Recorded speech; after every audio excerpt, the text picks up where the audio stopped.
Ay, mi Ignorita querida. Muchas cosas, su merced, muchas cosas. Y sobre todo en la parte económica que hablábamos ahora, mi Ignorita, cuando usted estaba, ¿qué es que estos de Blog dejan esa cabina? ¿Ah? ¿Qué es esa cantidad de cosas? Eso es un desorden, su merced. Ay, mentira.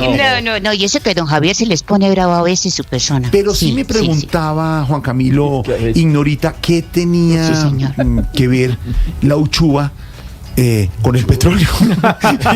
Ya Ignorita, Juan Camilo nos va a explicar, y ya don Álvaro y don Pedro van a desmenuzar el tema. La Uchúa porque toca sacarle jugo y petróleo. Exacto. Y gas a la Uchúa 2 porque se reactivó el cronograma previamente establecido tras el fallo judicial que tumbó la suspensión de la exploración en este importante pozo para Ecopetrol. Acaba de hablar del tema el presidente de la compañía en Cali en el marco de la COP16, Stephanie Toledo. Juan Camilo, desde Cali, el presidente de Ecopetrol, Ricardo Roa, confirmó que el calendario de trabajos del pozo Uchúa 2 se va a reactivar según el cronograma previamente establecido. Esto luego de conocerse entonces el fallo judicial del Tribunal Superior de Santa Marta, el cual tumbó la suspensión de exploración y explotación. El presidente Roa manifestó que se siente agradecidos con este fallo. Nosotros estábamos esperando esa noticia, es una gran noticia que nos va a permitir avanzar en el cronograma que tenemos establecido con nuestro aliado Petrobras. Esa es una noticia importante que va a permitir estas actividades que teníamos nominalmente suspendidas. La orden inicialmente nos estaba enviando a suspender de inmediato, estas labores no se suspenden de un momento para otro, entonces lo que veníamos era manteniendo lógicamente en acato perfecto del fallo. Asimismo, el tribunal ordenó al Ministerio del Interior que en un mes a partir de la notificación de la sentencia expida un acto administrativo por medio del cual estudia la procedencia de la consulta previa con las comunidades en el Tayrona. Stephanie 632, ahí está, Ignorita. Sí, por sí, eso sí, le voy a... explicación de la Uchúa con el petróleo. Bueno, le quiero preguntar a don Alvarito, su persona, el presidente Petro debería replantear su merced su política de transición energética y esa joda y levantar el freno a las exploraciones de hidrocarburos ante el desplome en las acciones de Ecopetrol y el riesgo de una crisis energética, su persona. Pues, señorita, ese tema es complejo porque el gobierno sostiene que con 7 años de reservas y con los contratos de exploración que hay en marcha, es muy posible que Colombia mantenga una autosuficiencia de 10 o más años y que la demanda de petróleo va a ir bajando. Que lo que hay que apostarle es a energías limpias. Y eso en el papel es cierto. Por ejemplo, en materia de gas se dijo que estábamos llegando a una crisis y pues se demostró lo que se venía diciendo, que los contratos de exploración en marcha iban a arrojar resultados y aquí ya sabemos que vamos a tener gas garantizado para 20 años. Yo he insistido mucho en que no es cierto que parar la exploración sea dramático y fatal. En el gobierno Santos, cuando se bajó el precio del petróleo, las exploraciones bajaron muchísimo. Hubo años de cero exploración. Sí. Cuando subió el petróleo, el precio del petróleo, volvió la exploración y listo. Yo creo que si después de este gobierno llegara a haber una reducción importante en las reservas, pues el siguiente gobierno, independientemente de qué línea política tenga, va a reiniciar. Entonces hay que guardar un poco la calma, porque yo creo que estamos generando mucha zozobra que le hace daño a Ecopetrol. Claro, a la industria petrolera le interesa explorar, eso es lo que le da dinamismo económico, pero pues hay gobiernos más pro exploración que otros. En Estados Unidos, Trump en todos sus discursos habla de drill baby drill, quiere decir perfora nena perfora en cualquier parte, y los demócratas dicen no y tal, y sin embargo el ambiente, se mantiene la autosuficiencia y la exportación de petróleo estadounidense. En esto hay mucho mito. Un sector petrolero trata de generar muchas zozobras y no hay mucho apoyo. Yo insisto en que si realmente es tan dramático, el próximo gobierno va a levantar la veda de la exploración, que hay contratos de exploración en marcha que van a descubrir petróleo, que es cierto que en el futuro de mediano plazo va a bajar la demanda, y sobre todo que lo más importante es invertir en energías más limpias. Yo diría que la crítica al gobierno que le cabe grande es que no ha sido más efectivo en generar energías limpias, porque ahí es donde está la solución. El problema no es tanto reducir el petróleo, sino con qué se va a reemplazar. Colombia tiene enormes riquezas hídricas para energía eólica tal, y tiene que esforzarse mucho más en eso. En la medida que tenga éxito, pero en esos temas, pues la acción de Ecopetrol se va a mantener. Pero bien. Mire que en estos días me encontré con el doctor Felipe Bayón, el expresidente de Ecopetrol, que le fue muy bien, que hizo muy bien la tarea en 2 gobiernos, además. Y los reportes, digamos, los balances son importantes, y decía que ese proceso y lo que se está viendo, claro que se estaba haciendo y se estaba proyectando para hacer.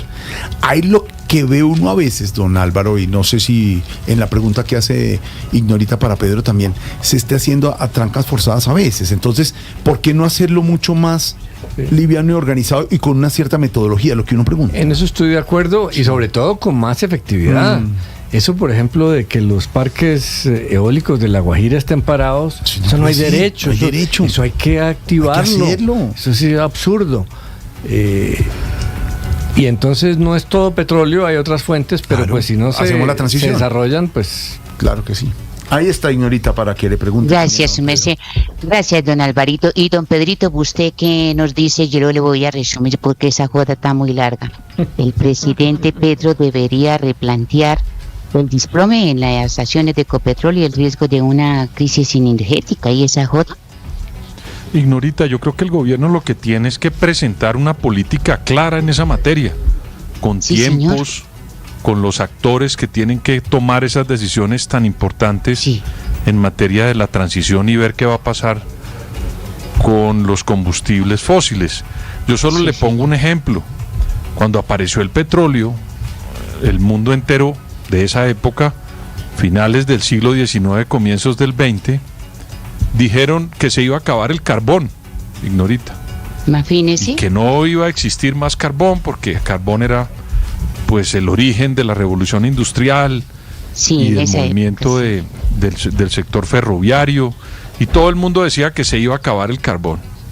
Y yo le pongo solo un ejemplo. Ahora, cuando se dio la guerra entre Ucrania y Rusia, hubo una crisis gigantesca en Europa por el carbón, porque el carbón sigue existiendo, lo siguen trabajando, sigue siendo importante, muy importante, combustible esencial para la vida. Entonces, creo yo que lo que hicimos fue adaptarnos a una nueva forma y un nuevo mecanismo de mover las sociedades, como fue el petróleo, que facilitó muchos sistemas, tanto industriales como de transporte. Pero creo yo que lo que hace falta es, primero, entender que el petróleo no va a desaparecer de un día para otro. Nunca. El petróleo existe, tienen que darle un manejo. A mí no me cabe la menor duda que la exploración de petróleo de hoy no es la misma que hacían hace 60 años. ¿Por qué? Porque ellos también se han modernizado. Es que cuando uno ve un pozo petrolero hoy, no es el mismo pozo petrolero, Ignorita y Jorge Alfredo, de hace 30 o 40 años. Todo va Estas avanzando, personas de ese negocio también tienen en cuenta que están afectando el medio climático y hacen unas grandes transformaciones. Entonces yo lo que creo es que si vamos a hacer ese cambio, tenemos que hacerlo con un plan, con una lógica para que cada uno de los actores se ponga en la escena y vea cómo trata las aguas, cómo no afecta a la naturaleza. Pero a mí me parece que el gobierno no ha sido muy claro. Es que hace un momento hablábamos de cómo un ministro dice que va a haber un desabastecimiento de gas y minutos después alguien dice que eso no es cierto. Y mire, por ejemplo, yo creo que no le conviene tampoco, hablando de comunicación pública, Ignorita, como lo dije comenzando el programa, tampoco le conviene al presidente estar metiéndole todo el tiempo tremendismo y un discurso apocalíptico de lo que está pasando con el cambio climático. ¿Por qué, Jorge Alfredo? Mire, hoy en España hay un problema con una figura de la climatología que se llama una dana. Lo que ocurrió en Valencia, si usted ha visto las imágenes. Sí. Jorge Alfredo, eso ocurre hace siglos. Siglos ocurre ese fenómeno en la atmósfera o en el clima. Y hace siglos Y se inundó resulta que eso el así por allá. presidente... ¿Perdón? ¿Hace siglos se inundó así eso de esa forma en ese mismo punto, Pedro? Porque Pues hace siglos yo no tenía redes y no conozco, uno apocalíptico al tema tan importante Pero del medio ambiente. perdóneme, que le digo, es complicado. Hace siglos no había redes, pero si usted estudia a los señores que son antropólogos y personas muy juiciosas, como un señor se llama Jared Diamond, que escribió un libro maravilloso sobre los gérmenes, el acero y las armas.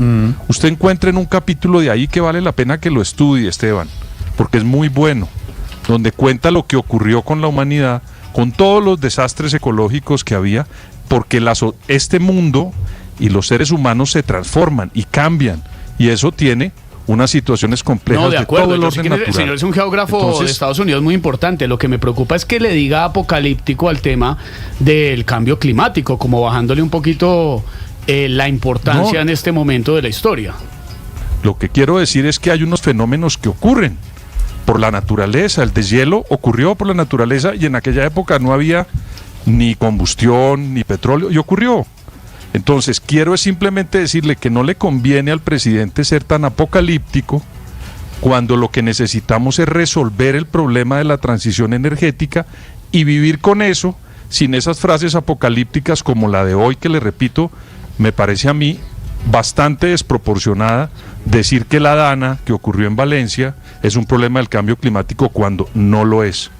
Entonces, para concluirle, Ignorita, creo que hay una serie de problemas en el mundo que merecen la atención, que merece que el gobierno ayude en la transición, pero que todos conozcamos el plan para poder entender qué va a hacer cada uno de los sectores para hacer la transición energética, Ignorita. Sí, señor. Gracias, don Pedrito. Porque hay que hacerlo, señorita, porque hay que cuidar el medio ambiente. Nadie está diciendo que no, pero como decíamos ahora, oyendo a Pedro y a Álvaro, obviamente hacerlo con método, con metodología, hacerlo bien.